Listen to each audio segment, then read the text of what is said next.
You know that moment when the world goes silent? Like you're underwater, ears full of static, hearing nothing but your own pulse? That's what happened when Ms. Lewis from HR slid the envelope across the table, her hands steady, her eyes never leaving that fake wood desk. 60% pay cut, effective immediately. I'm Mark Reilly, 44, Senior Logistics Analyst, 15 years with this company. Right now, I'm staring at my reflection in a dark monitor, tie slightly loose, suit jacket draped over the back of my chair. The fluorescent lights hummed overhead. My coffee had gone cold an hour ago. "It's not personal, Mark," she said. I opened the envelope, read the line that changed everything. 60% salary reduction, or consider your position terminated. My phone vibrated in my pocket, probably Tommy's nurse. I didn't check it. The document felt thin between my fingers, too thin for 15 years of work. I placed it face down on the table and let the silence stretch. You know what the strangest part was? My hands didn't shake. The room stayed quiet, except for the HVAC system cycling on and off. Miss Lewis shifted in her chair, waiting for me to react, to beg, maybe, to negotiate. "When do you need an answer?" I asked. "Tomorrow. End of day." I nodded once, stood up slowly. "I need a day." She hesitated, like she wanted to say something else. "We know about your situation, Mark. The company can't." But I was already folding the document, once neat and clean. The hallway outside echoed with someone's laughter from the break room. Life goes on, right? People getting their coffee, complaining about deadlines, planning weekend trips. Nobody knew what just happened in that windowless room. There's always a line they don't think you'll cross. I walked past the cubicles where I'd spent most of my adult life, past Jennifer's desk with family photos taped to her monitor, past the bulletin board with birthday cake announcements and company picnic flyers. Everything looked exactly the same as it did an hour ago, but something had shifted. The elevator doors opened immediately when I pressed the button. Lucky me. I stepped inside and turned to face forward as they closed.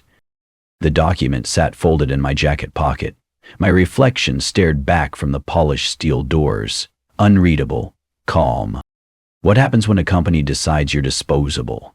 When they know you've got a sick kid at home and figure that makes you desperate enough to take whatever scraps they throw your way.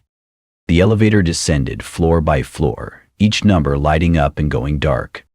I thought about Tommy probably sleeping right now between his afternoon medications. I thought about the stack of medical bills on my kitchen table. I thought about Miss Lewis, who couldn't look me in the eye while she handed me that envelope. They picked the wrong guy to corner. The doors opened to the parking garage, concrete and exhaust fumes. My footsteps echoed off the low ceiling as I walked to my car. 15 years of loyalty. 15 years of staying late, coming in early, missing Tommy's school plays, for quarterly reports that apparently nobody read anyway. I unlocked my car and sat behind the wheel for a moment. The document crinkled slightly when I shifted in my seat. "Tomorrow, end of day," that's what she said. I started the engine and backed out of my parking space, the same space I'd parked in for the last 3 years. "Reserved for senior staff," the sign said. Not anymore, I guess. The security gate lifted as I approached. I drove out into the afternoon sunlight, past the corporate sign with its perfectly manicured landscaping. In my rearview mirror, the building grew smaller until it disappeared entirely. 11:30 p.m. The kitchen light cast long shadows across the table. I spread the document flat between Tommy's pill bottles and my cold dinner. My pen tapped against the wood. Click, click, click, while I read every line for the 3rd time. That's when I found it. Buried in paragraph 7, any resignation under circumstances of undue pressure shall void all severance benefits and non-compete obligations. I stopped tapping the pen. They weren't just firing me, they were setting a trap. Sign the reduction, stay miserable. Refuse it, walk away with nothing. Either way, they win. But why the rush? Why tomorrow? I pulled out my laptop and scrolled through my work calendar. There it was. Buried 3 weeks out. Q4 transition planning meeting. New attendees I'd never heard of. All external consultants. The VP's closed-door meetings suddenly made sense. Those late-night system updates. IT kept running. My project reports that never got published, never got referenced in company newsletters. Someone had been erasing me for weeks. The fridge hummed when I opened it. Expired milk, leftover Chinese takeout from Tuesday, and a stack of unpaid bills rubber-banded to the door handle. I opened my email and scrolled backward through the last month. Meeting invites that got postponed, conference calls that got moved to smaller groups, status updates that somehow never included my name. How did I miss it? My ex-wife's photo stared back from the refrigerator door. Sarah, smiling next to Tommy at his 8th birthday party, before the cancer diagnosis, before the divorce papers, before everything fell apart. The list of upcoming doctor appointments hung beside her picture. Oncology, cardiology, physical therapy. They already made the decision. I was the last to know. My phone buzzed on the counter. Text message from Anna in payroll. Heard about HR. Need to talk? Anna Chin had worked there longer than anyone. Quiet, thorough, the kind of person who noticed when things didn't add up. If anyone knew what was really happening, it would be her. I texted back. Coffee tomorrow morning, Mel's Diner on 5th, 6 a.m. Come alone. The diner was empty except for a trucker reading a newspaper in the corner booth. Anna sat facing the door, hands wrapped around a white coffee mug, dark circles under her eyes. You're not the only one, she said before I even sat down. I slid into the booth across from her. What do you mean? She reached into her purse and pulled out a folded piece of paper. Names, dates, severance amounts, all marked confidential. DNA required. They've done this before. Clean sweep, then bring in outsiders. I recognized half the names on the list. Good people, experienced analysts, project managers, department heads, all gone within the last 6 months. The new consulting firm? I asked. Cheaper labor, no benefits, no institutional knowledge to challenge decisions? Anna's voice stayed flat, matter of fact. They've been planning this for a year. She pushed the paper across the table. Keep it. You'll need proof. The coffee tasted bitter. Why are you telling me this? Because you've got a kid to worry about. And because they're coming for me next. Her words hung in the air between us. The trucker finished his newspaper and left money on his table. The waitress refilled our cups without being asked. What are you going to do? Anna asked. I folded the paper and slipped it into my jacket pocket next to yesterday's document.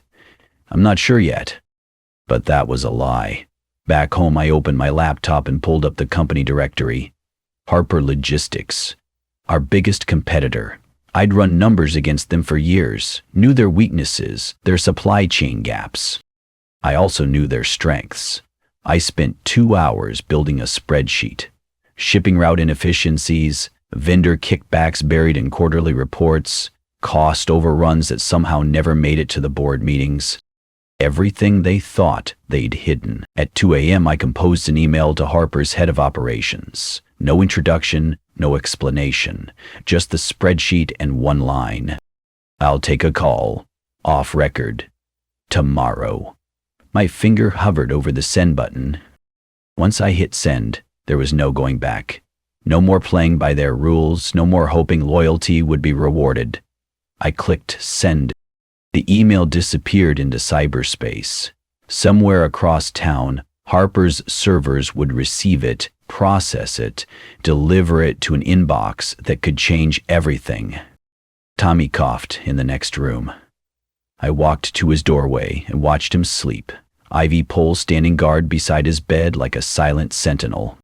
The city lights twinkled beyond his window, thousands of people sleeping peacefully, unaware that corporate games were being played in conference rooms and kitchen tables across the metropolitan area. Sometimes, the only move is forward. I returned to the kitchen. The severance document still lay on the table next to Tommy's latest hospital invoice, $14,000, 0 cents. For last month's treatment alone. My laptop screen glowed in the darkness, cursor blinking in an empty document. Tomorrow would bring answers. Tomorrow would bring choices. But tonight I sat in my dim kitchen and waited for dawn. Walking into the office felt different this time. Nobody looked at me. Nobody nodded or made small talk by the coffee machine. I'd become invisible overnight, and honestly, I liked it that way. Invisible people see everything. I sat at my desk and powered up my computer like any other Thursday morning. Jennifer was complaining about her printer jamming. Dave was arguing with IT about his password reset. Life went on. But I had work to do. I pulled up my project files. 3 years of supply chain analysis, vendor assessments, cost projections. Everything I'd built for this company. Everything they thought they owned. The smart thing about being systematic, you keep copies. I transferred my own analysis onto a flash drive. Timeline reports showing vendor kickbacks buried in quarterly statements. Discrepancy logs that somehow never made it to executive review. 3 years of documentation they'd tried to bury. Not stolen files, just my own work. Around 10 a.m. I walked to the coffee shop across the street. Used their Wi-Fi, not the company network. Opened an encrypted email account I'd set up at 5 a.m. Harper Logistics received their second message at 10:17 a.m. This time with attachments. Back at my desk, I checked the scheduling system one more time. That quarterly transition review meeting was still there, 3 weeks out. I clicked on the attendee list. 12 new names, all from Meridian Business Solutions, none of them company employees. They'd already replaced me, my job, my team, the entire logistics department. This whole severance charade was just the final cleanup. You know what bothered me most? They thought I was too naive to figure it out. My phone rang at 11:30. Unknown number. Mark Reilly? This is David Chen, COO at Harper Logistics. I walked to the empty conference room where this all started yesterday, closed the door. We know about the sweep, he said. Yours isn't the only company doing this. We're interested in more than just a hire. What do you mean? Full salary, match, medical insurance from day one, but we need transition documentation, everything you can provide about their logistics network. I sat in the same chair where Miss Lewis had handed me that envelope. The irony wasn't lost on me. I'll need that in writing, I said. Of course. How soon can you start? I'll call you back, but I already knew the answer. I spent my lunch break at the library downtown. Public computer, anonymous browsing. Uploaded everything to a secure server. Vendor contracts, shipping routes, cost analyses that proved systematic fraud. Not revenge, just documentation. My phone buzzed with a text from Anna. Can we talk? Urgent. We met in the parking garage. She looked pale, tired. HR called me in this morning, she said, asked me to verify some timesheets. I already knew where this was going. They're saying you falsified hours, authorized payments to phantom vendors. They want me to confirm it. Of course they did. Not content with just firing me, they wanted to destroy any chance I'd have of working elsewhere. The timesheets are fake, Anna continued. I've seen your real records, but they're building a file. She handed me a manila folder. I made copies before they asked for the original. Inside were documents I'd never seen. Purchase orders with my signature, forged ones. Vendor payments authorized under my employee ID. Time records showing I'd been in the office during Tommy's hospital stays. They weren't just erasing me, they were rewriting history. How long do I have? I asked. They're meeting with legal tomorrow. Once they file the paperwork, she shrugged. Industry blacklist.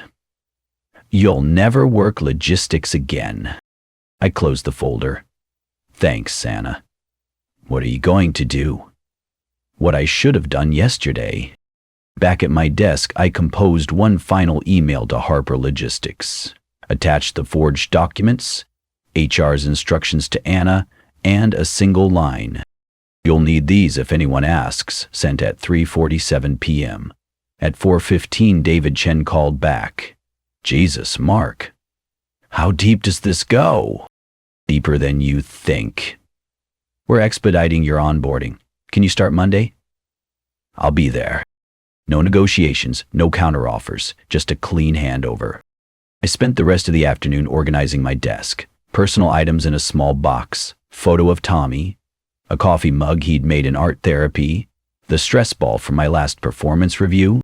5 o'clock came and went. The office emptied out. I powered down my computer for the last time, gathered my things, left my security badge on the desk, face down. The red inactive tag was already glowing. Walking through the lobby, I passed the company directory. My name was still listed under senior staff. Tomorrow, it would be gone. Like I'd never existed. But here's the thing about erasure. It only works if nobody remembers. The security guard nodded as I walked past. Have a good night, Mr. Reilly. You too, Frank. Outside, the evening air felt different, cleaner somehow. I walked to my car and sat behind the wheel for a moment. 15 years of loyalty, and they thought they could just delete me, rewrite my history, steal my reputation, leave me with nothing? How do you prove you're not what they say you are? Simple. You let your work speak for itself. I started the engine and drove home to tell Tommy we were going to be just fine. 2 weeks later, I was reading Tommy a bedtime story when the news broke.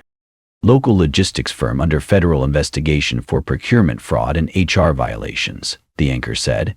Whistleblower lawsuit filed this afternoon alleges systematic employee termination and document falsification. I kept reading about dragons and knights, but my hands had stopped shaking for the first time in months. The next morning brought headlines, photos of my old office building with news vans parked outside, reporters holding microphones in front of the corporate logo I'd walked past for 15 years.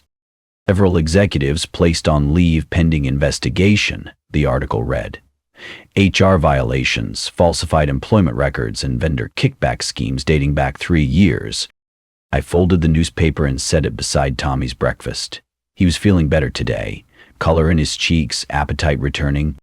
Dad, are you okay? He asked. I'm fine, buddy. Finish your cereal. But I wasn't fine. I was something better than fine.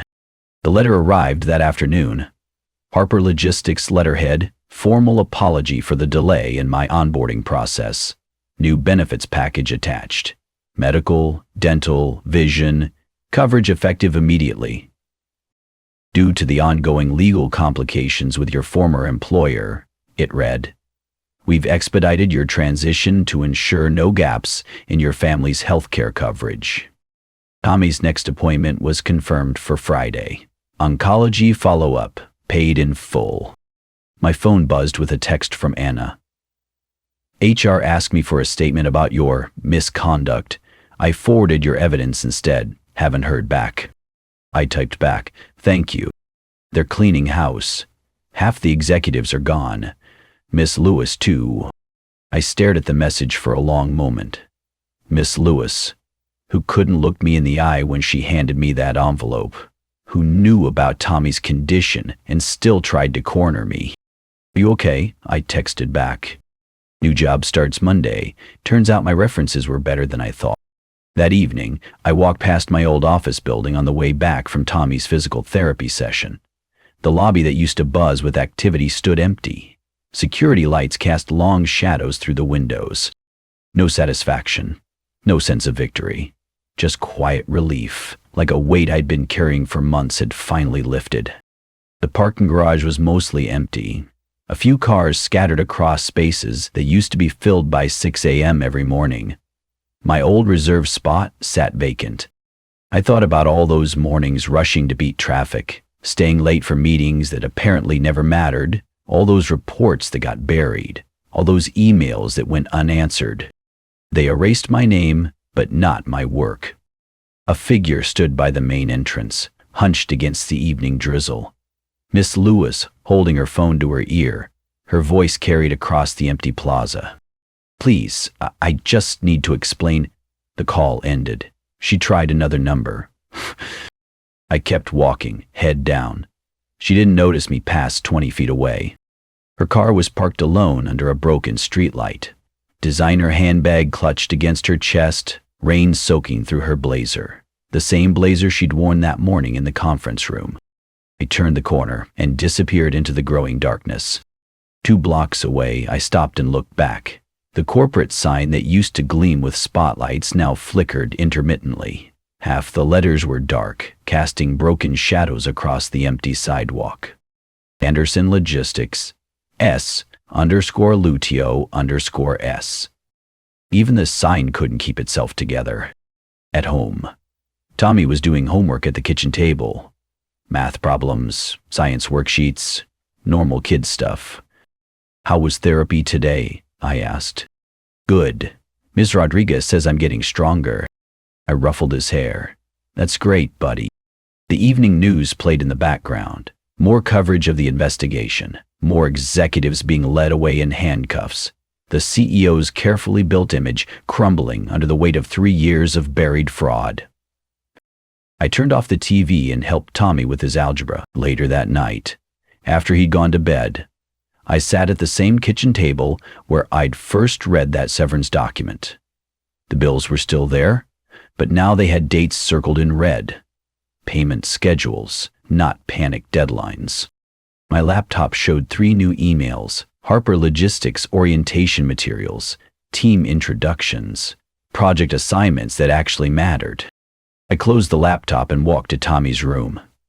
He was sleeping peacefully, IV pole replaced by a simple nightlight. His breathing was steady, natural. The city lights twinkled beyond his window, same as they had 2 weeks ago, but everything else had changed.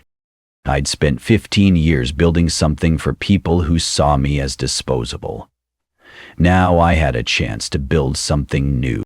The shredded remains of that severance document were probably still in the garbage somewhere, but that version of me, the one who'd have taken the pay cut and stayed quiet, he was gone too. Some things, once broken, can't be fixed.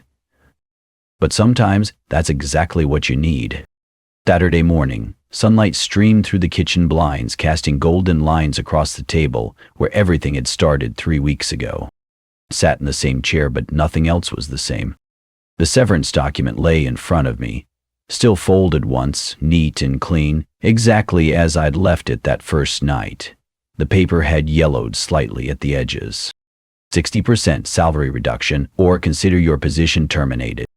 I picked it up and tore it in half, then in half again. The sound was sharper than I expected. Clean. Final. Piece by piece, I shredded it completely. Each tear deliberate, unhurried.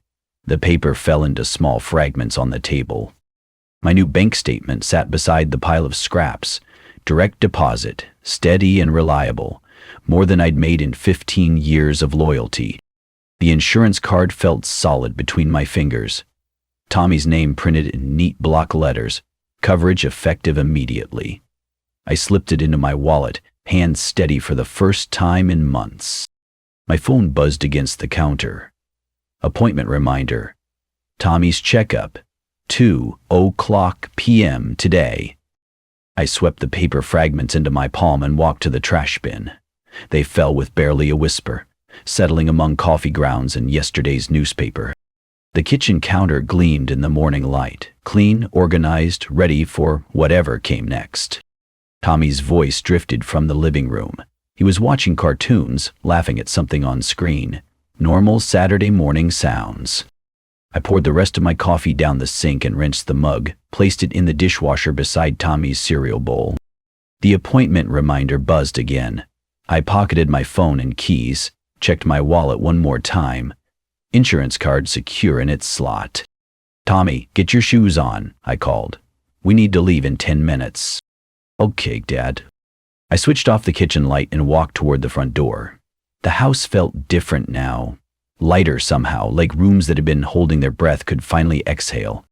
My keys jingled as I pulled them from the hook by the door. Through the window, I could see neighbors working in their yards, kids riding bikes down the sidewalk. Life happening the way it was supposed to happen. I turned the deadbolt and stepped outside, pulling the door closed behind me. The lock clicked into place with a solid, reassuring sound. The morning air was crisp, carrying the scent of cut grass and possibility. Tommy bounded down the front steps, shoelaces still untied. "Can we get ice cream after my appointment?" he asked. "Sure, buddy." We walked to the car together, father and son, on a Saturday morning. The appointment would go well. I could feel it. Tommy was getting stronger every day. Behind us, the house stood quiet and secure. In the kitchen, sunlight continued to stream through the blinds, illuminating an empty counter where old papers had once gathered dust. The shredded document lay buried in the trash, forgotten and powerless. Some endings don't need words. Sometimes, the quiet victories are the ones that matter most.